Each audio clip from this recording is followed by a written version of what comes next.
Hola, buenas tardes. ¿Qué tal? Bueno, vamos a continuar, como ha habido bastante retraso que se arrastra de la sesión de las comunicaciones orales.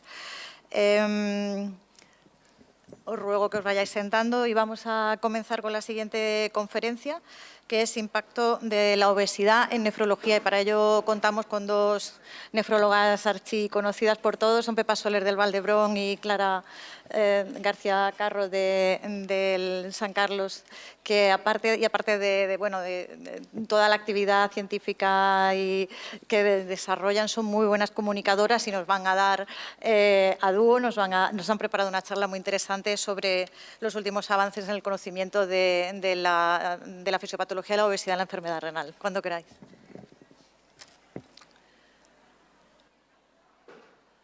Hola, bueno, buenas tardes a todos y gracias por estar aquí en un día como hoy y a estas horas.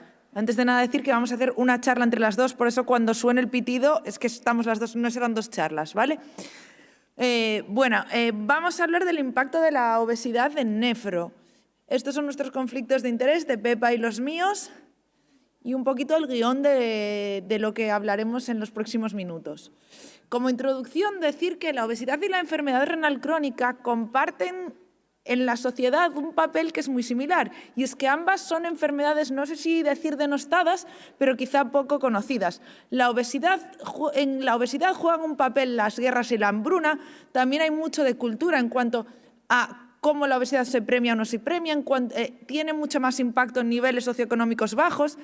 Hay poca educación sobre salud en cuanto a obesidad y es necesario que se implementen cambios en los hábitos de vida para paliarla. La enfermedad renal crónica es también una enfermedad poco conocida, quizá porque es silenciosa en cuanto a clínica en sus primeros estadios, porque la sociedad no la conoce. Mucha gente decimos enfermedad renal crónica y no saben que siquiera es una enfermedad. Hay también cierto desconocimiento en la sociedad científica, no solo en la sociedad general, y porque en los últimos años, en décadas pasadas, el esfuerzo de la comunidad científica tuvo que ver más con el tratamiento renal sustitutivo, con hemodiálisis, diálisis peritoneal y trasplante, que con paliar o prevenir la aparición de enfermedad renal crónica. Sin embargo, ambas patologías tienen en común el aumento de la prevalencia que están sufriendo en los últimos años. En la primera gráfica vemos como en pocos años se estima que en la población europea la prevalencia de obesidad sea del 30% y que en 2040 la prevalencia de obesidad en España ronde casi el 20% de la población. ¿Cómo definimos la obesidad? La definición es muy poco válida en realidad, como veremos a continuación en la charla. Actualmente se define como un aumento de la masa magra mayor del 25 en varones o mayor del 35 en mujeres, el IMC, que es la definición que nos da la OMS, mayor de 30 kilos metro cuadrado, o un perímetro en la cintura mayor de 102 en hombres o mayor de 88 en mujeres. Esta medición se relaciona con la obesidad abdominal y la obesidad abdominal a su vez se relaciona con la obesidad visceral, que es la que tiene mayor riesgo metabólico. La prevalencia de la obesidad, como os decía antes, se ha triplicado en las últimas décadas. Actualmente, 650 millones de personas adultas en el mundo tienen obesidad y 340 millones de niños. Esto es una epidemia. Hay más de 4 millones de personas muriendo anualmente como resultado del sobrepeso o la obesidad. Y son datos de 2017, que es ya casi hace 10 años. Obesidad y enfermedad renal crónica. No tenemos muchísimos datos y hay pocos datos recientes. Casi el 40% de la población española tiene sobrepeso y el 22% tiene obesidad.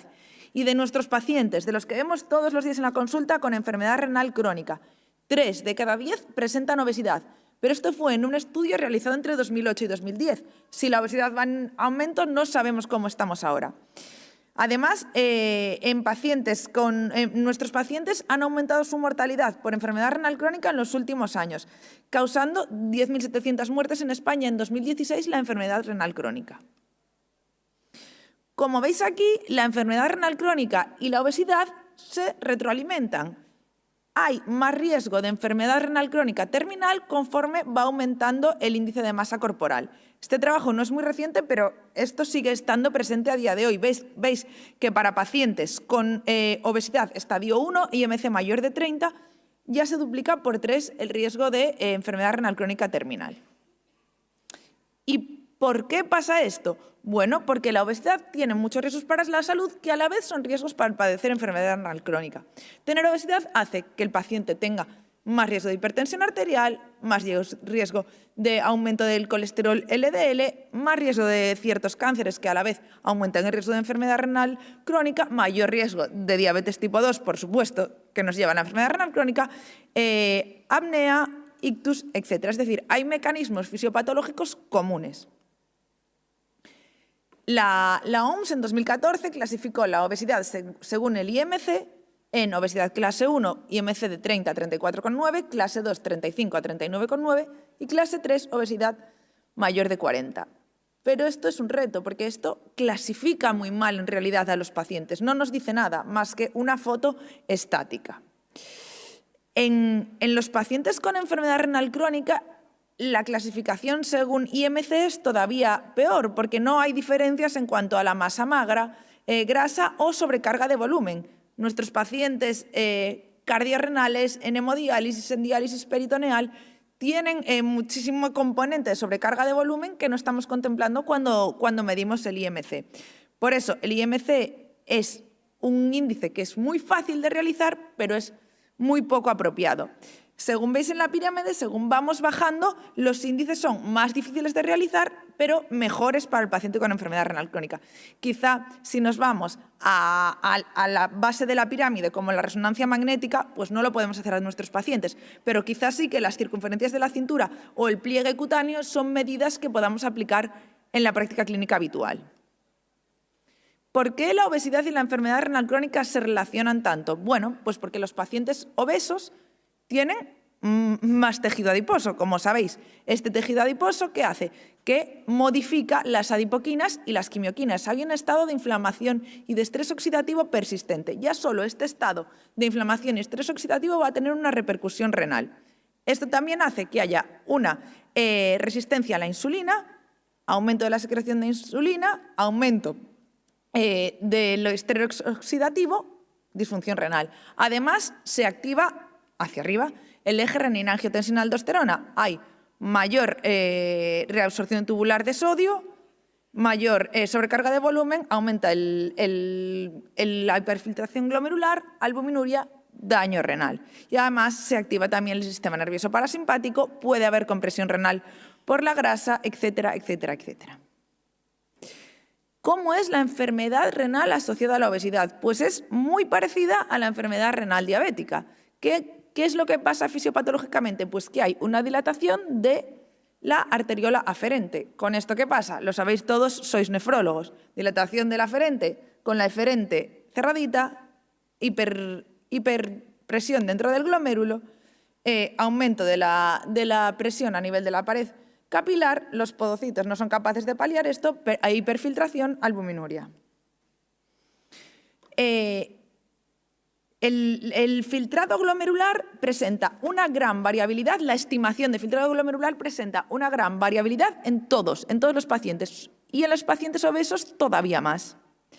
Aquí vemos cómo en población general no obesa, tanto el filtrado medido por creatinina como por cistatina presenta gran variabilidad. Un paciente, por ejemplo, con una creatinina de 1,5, dependiendo de sus características, podemos tener un filtrado estimado entre 30 y 90. Esto todavía es mayor en los pacientes obesos. Aquí lo veis, conforme va aumentando el IMC, la dispersión, la variabilidad que hay en cuanto a medida del filtrado, bien sea por CK de EPI, por cistatina o por CK de EPI, por creatinina, es mayor cuando se compara con el filtrado glomerular medido. Y además, en los pacientes con obesidad hay problemas para detectar la enfermedad renal crónica. Primero, porque la validez de la creatinina sérica, como os decía, y de las fórmulas que estiman filtrado es mala. Quizá lo mejor de fórmulas que estiman sea el CK de EPI con cistatina creatinina, que se relaciona mejor con el iohexol, y porque los cocientes alumina creatinina y proteína creatinina no tienen menor validez. Hay un aumento de la excreción de creatinina y, por tanto, infraestiman. Hay que usar la orina de 24 horas. Y esto es una dificultad para que otros profesionales que ven pacientes con obesidad detecten la enfermedad renal crónica. La primera manifestación de la enfermedad renal crónica es la hiperfiltración, como decíamos, que es secundaria a la vasodilatación de la arteriola aferente. Y como decíamos, son muchos los procesos que nos llevan a este estado de enfermedad renal crónica. La diabetes relacionada con la obesidad, efectos anatómicos por compresión renal, efectos hemodinámicos por aumento de la presión intraglomerular y daño podocitario, que nos llevan a la conocida como glomerulopatía asociada a la obesidad, efectos neuroendocrinos y efectos parenquimales sobre las células parenquimales como inflamación y estrés oxidativo. Y yo aquí me pregunto, Pepa, ¿toda la obesidad, toda la enfermedad renal crónica que causa la obesidad es igual? Pues ya nos gustaría saber si realmente es igual. Saliendo un poco del hilo del trabajo que publicó el doctor Jorge Rico, decidimos hacer un consenso con la sociedad latinoamericana, la Sociedad de Hipertensión, la SLAN, la Sociedad Española de Nefrología y la SEDO, la Sociedad de Obesidad Española. Y entonces, en este consenso lo que hemos decidido es definir un grupo. Tenemos un gran problema aquí. Uno, que la obesidad no se reconoce como enfermedad, que encima estigmatizamos al paciente llamándole el paciente aquel obeso y que la enfermedad renal crónica es silenciosa, no se diagnostica y tampoco la acabamos reconociendo. Entonces, si realmente ya tenemos diagnosticada la enfermedad renal crónica y tenemos diagnosticada a la persona que tiene obesidad, ¿cómo la clasificamos? Lo que proponemos con estos tres grupos, y es un grupo multidisciplinar en el que participa nefrología, endocrinología y anatomía patológica, clasificar en 5 tipos. Obesidad tipo 1, cuando tenemos una alteración funcional reversible con albuminuria, pero sin alteraciones patológicas como mínimo demostradas, porque a veces tenemos un paciente que no está biopsiado, entonces no sabemos si realmente no tiene una biopsia renal, tiene o no alteraciones patológicas. La obesidad, enfermedad renal crónica tipo 2, cuando tenemos alteraciones renales asociadas a la obesidad, porque la obesidad el paciente obeso tiene derecho a tener otra alteración en el riñón. Obesidad tipo 3, la obesidad y otra enfermedad renal, un paciente obeso que presente una hematuria y lo diagnostiquemos, por ejemplo, de una IgA. La obesidad tipo 4, el paciente en diálisis que está obeso, que aquí tenemos el gran paradigma de la obesidad en el paciente en diálisis, paradigma que yo no tengo claro y que los estudios que se han hecho son estudios observacionales clásicos, donde se dice que el paciente que inicia diálisis y está obeso tiene un mayor pronóstico que el que está delgado, pero realmente yo creo que es que se compara con el caquéctico, y un paciente caquéctico con una albúmina o una prealbúmina baja, esa persona que va a ir mal en programa de diálisis. Y creemos muy importante añadir obesidad tipo 5, porque es la obesidad en el trasplantado renal. Y ahora empezamos a tener soluciones para este paciente y poder y evitar que este paciente vaya más y aumente su riesgo cardiovascular y nos acabe haciendo una hiperfiltración y una focal segmentaria secundaria al trasplante renal. Aquí veis características de la biopsia renal de pacientes con obesidad y, como podéis ver, pueden ser completamente diferentes. Si vamos a una presentación clásica de la focal segmentaria, una revisión que se hizo clásicamente, aquí podéis ver claramente que nefrología por años, aunque en los gráficos de obesidad no se ha puesto el riñón, sino que se iba poniendo hipertensión, el corazón, complicaciones de la obesidad y diabetes, y olvidaban al riñón. Durante años nosotros hemos visto pacientes con obesidad mórbida que tienen una focal y segmentaria. ¿Y qué acontece si si presentas obesidad y presentas a tu vez enfermedad renal crónica? Pues que todo empeora, que estos puntos azules, si encima llegas en un estadio, enfermedad renal crónica estadio 5 y trasplante, ha empeorado mucho. Y la pérdida intencionada mediante cirugía bariátrica se relaciona con un descenso de la mortalidad en paciente en programa de diálisis. Así que lo de la obesidad, la paradoja de la obesidad no queda nada claro y estoy segura que está acompañado de caquexia. ¿Qué tratamientos tenemos de la obesidad? Objetivo principal, pérdida ponderal. Pérdida ponderal, antes decíamos que si conseguíamos un 5% aplaudíamos y el riesgo cardiovascular ya aumentaba. Pero ahora con los nuevos fármacos que tenemos, si podemos aumentar más la pérdida, mejor. Y entonces, ¿Qué objetivo tenemos en el riñón? Pues el paciente está con enfermedad renal crónica o trasplantado, que no progrese, porque el paciente está obeso, hiperfiltra, nos aumenta la proteinuria. Si nos aumenta esa proteinuria, el riñón está sufriendo. Y si el paciente está en programa de diálisis, ¿cuántas veces ha ido ese paciente a la lista de espera y el urólogo ha dicho goodbye, no lo opero porque está obeso? ¿Y qué hemos hecho durante siglos? Enviar a ese paciente a cirugía bariátrica, pero ahora tenemos otras soluciones. Tratamiento de la obesidad, lo importante es la pérdida ponderal, modificaciones del estilo de vida, dieta, porque por muchos fármacos que des, si el paciente come lo mismo que comía antes, el efecto de ese tratamiento es cero. Cirugía bariátrica y con esto podemos reducir la hiperfiltración con el bloqueo del sistema renina-angiotensina. Si nosotros bloqueamos el sistema renina-angiotensina, la obesidad de esta hiperfiltración es muy similar, vasodilatación de la arteriola eferente, a lo que acontece en la diabetes, van de la mano. Si nosotros hacemos una vasodilatación de la arteriola eferente, disminuimos esta hiperfiltración glomerular. Estos son estudios clásicos del grupo de Rungenenti, de Francesca Malamasi, donde demuestran que el bloqueo con el sistema renina-angiotensina es beneficioso y reduce los eventos renales, sobre todo en el paciente obeso, 86% en el paciente obeso. Entonces, bloqueo del sistema renina-angiotensina y el ISGLT2 podría tener algún efecto en la obesidad. Pues eso nos gustaría saber, porque estudios pivotales de ese GLT2 randomizados que hemos propuesto alguna vez, Marina está riendo por ahí, la doctora López, a la industria de los ISGLT2, no los hemos conseguido, pero nos gustaría saber, porque el mecanismo es el mismo que en la diabetes. Que en cualquier enfermedad renal crónica proteinúrica, ¿no? Claro, claro. Así que estos fármacos podrían ser útiles.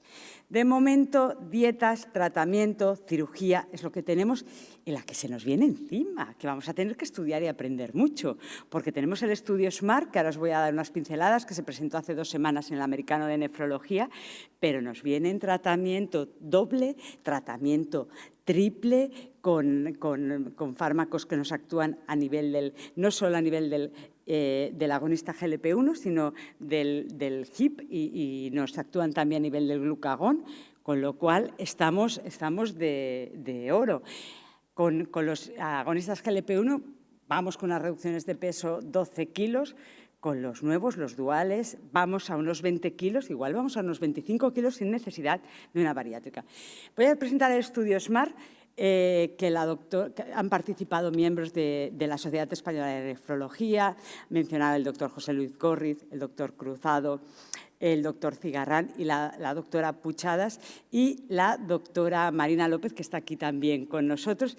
Este estudio es un estudio muy bonito, a mí me gusta mucho porque es un estudio de 6 meses de duración, se han incluido 98 pacientes, un índice de masa corporal mayor o igual a 27, cuando yo tenía una consulta y encima estos no podían entrar porque criterio de exclusión era que presentaran diabetes. Este paciente, sí, iba por una semaglutida, la tenía que pagar. Entonces yo le decía, usted quiere entrar en un estudio, tiene un 50% de posibilidades de que le toque la rama de tratamiento y teníamos casi cola. Un filtrado glomerular de mayor de 25 y una excreción de albuminuria entre 30 y 3.500 de máxima. Lo que se ha estudiado es un seguimiento a 6 meses, escalando hasta 2,4 miligramos, la dosis para pérdida de peso, y se van a hacer estudios de inflamación, hemodinámicos, y se ha hecho la medición del filtrado glomerular con ioexol. Estos son los grupos, 50 pacientes en el grupo placebo, 51 en el grupo semaglutida, edad media parecida, menos mujeres que hombres, siempre nos sucede esto en los ensayos clínicos. Aquí ven las enfermedades basales de nuestros pacientes y el filtrado glomerular con una media 64, 65, muy parecida en los dos grupos. Albuminuria alrededor de 250 en ambos grupos y 16% con ISGLT2 y 21% con ISGLT2. Resultados a 6 meses, reducción del 52% de la proteinuria. A mayor proteinuria, como ustedes saben, señores, más daño renal significativo. Reducción, acompañado, por supuesto, de reducción de peso.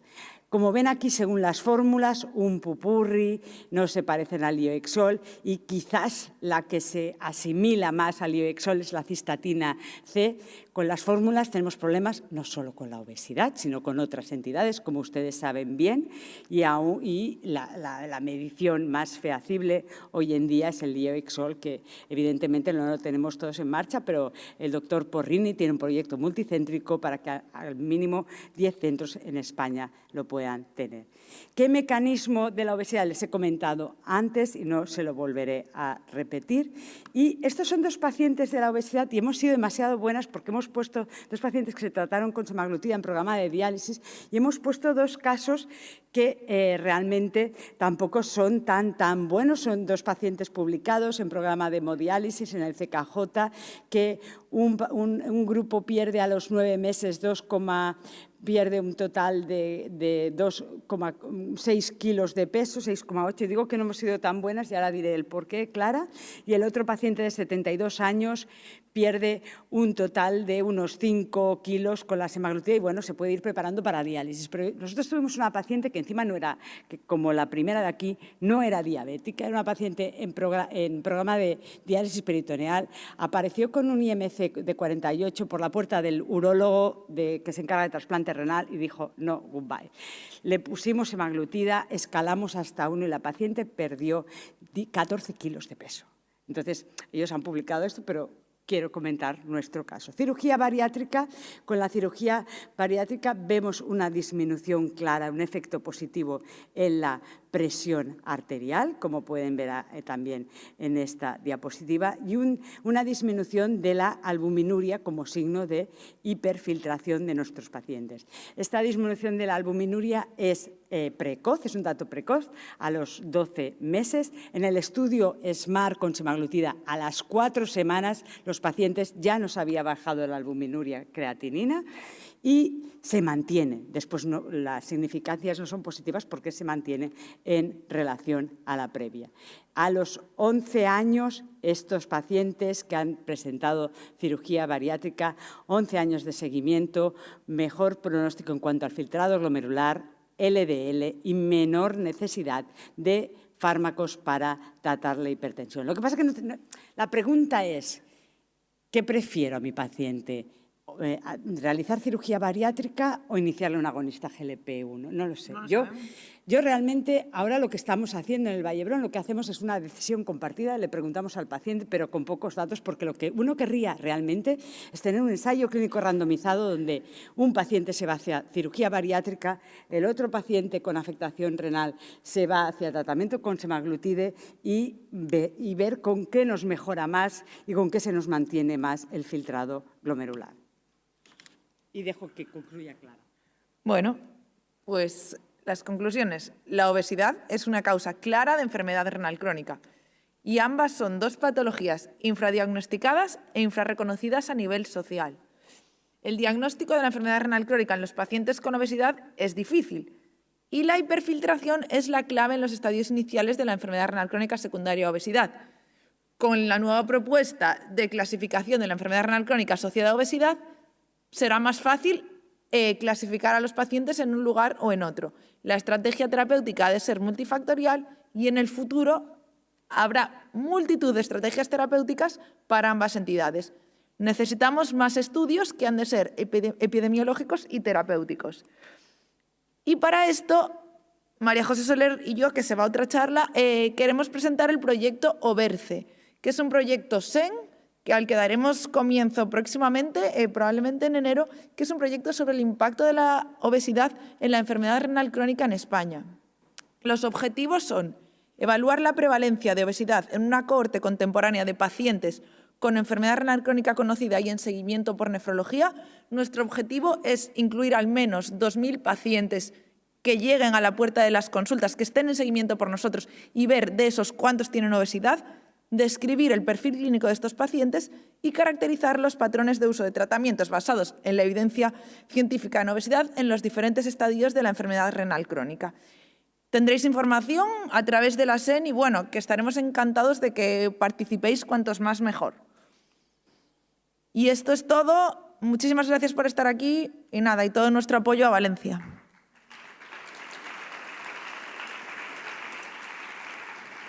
Muchas gracias. ¿Hay alguna pregunta en la sala?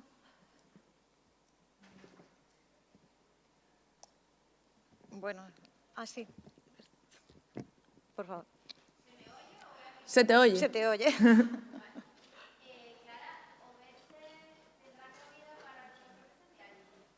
En principio, el primer paso que vamos a hacer probablemente no. Vamos a hacerlo con enfermedad renal crónica, no en diálisis, no trasplantado, y luego sí que lo queremos extender. Pero lo primero que queremos hacer es un corte en enfermedad renal crónica, no en tratamiento renal sustitutivo, porque los datos que hay, como dije antes, son de 2010, del Enrica, o sea, hace 14 años. ¿Alguna pregunta más? Bueno, pues entonces yo creo que podemos terminar. Pues muchas gracias. Muchas y espero que gracias, Clara. participéis. Hasta luego.